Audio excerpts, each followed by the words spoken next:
This segment of the Alice Stewart Show is brought to you by Aero Plumbing. For all your household or business plumbing needs, call Aero Plumbing at 1-866-PLUMBER or schedule an appointment online at aeroplumbing.net. And we're back on the Alice Stewart Show, 7:35, 25 minutes before 8 o'clock. Jonathan Gruber testified in Washington, D.C. yesterday. He is the smarty pants MIT economist who was the creator, the architect of Obamacare, and consulted with the president and Kathleen Sebelius and Obama administration officials extensively, and got paid millions of dollars for his consulting on Obamacare, and then went about traveling around the country talking about how they were non-transparent and how stupid Americans were for believing anything that they said, and he got caught saying that American people were stupid and that they were not transparent. So he was called before the House Intelligence Committee, Oversight Committee yesterday, and had to explain some of his comments. And here to talk about this, I'm joined with Amy Kremer. She is chairman of Blitz the Vote and former chairman of Tea Party Express. Amy, great to have you here.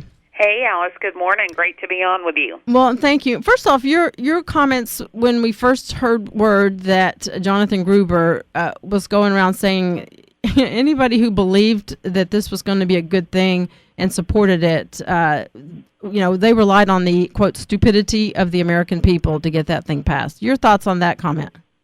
Well, I mean, obviously all Americans aren't stupid. I think as Doug Collins said yesterday, 80% of his district voted against Barack Obama.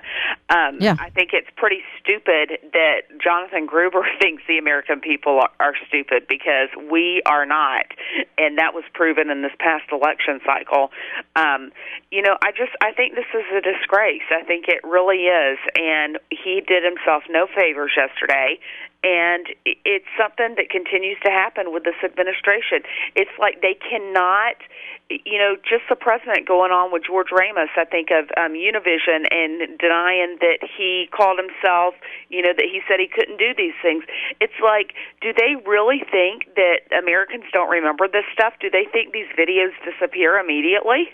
Evidently. and I will say this, Gruber did go and sort of threw himself at the mercy of the hearing for a short period of time, and then he just continued to dig his hole. I want to play a short clip of him when he came out of the gate apologizing. He said he was embarrassed. He says that he feels bad about this. Here's a comment from Jonathan Gruber. I'd like to begin by apologizing sincerely for the offending comments that I've made. In some cases, I made uninformed and glib comments about the political process behind healthcare reform. I'm not an expert on politics, and my tone implied I was, which is wrong.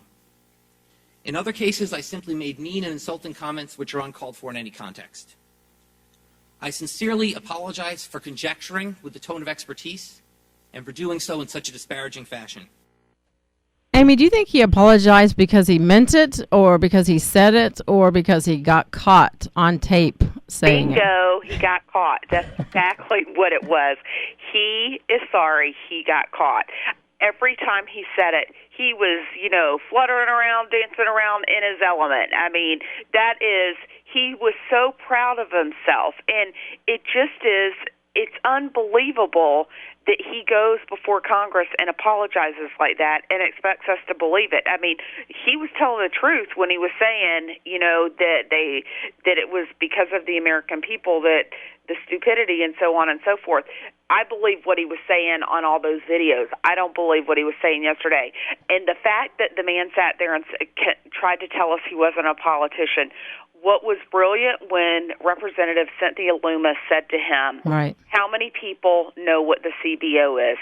Or how many people that are not politicians know what the CBO is? How many people that are not politicians know what scoring is?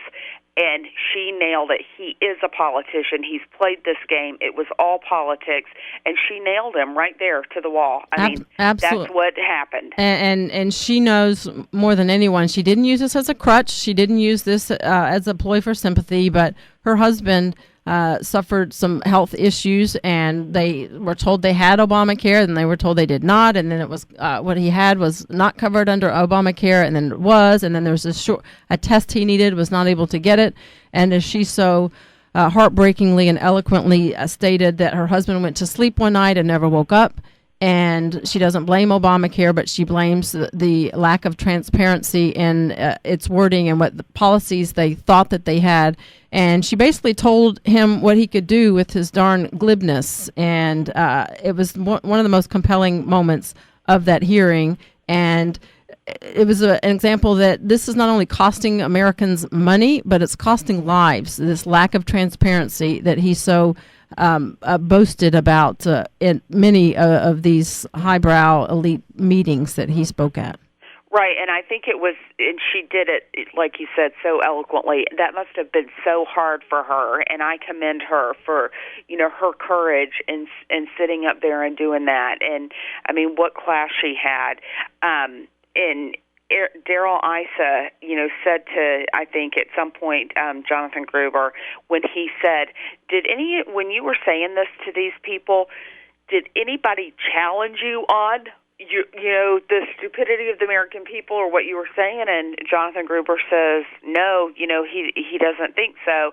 And it just goes to show that is what the liberal elite think of, your everyday average Americans. This is nothing new.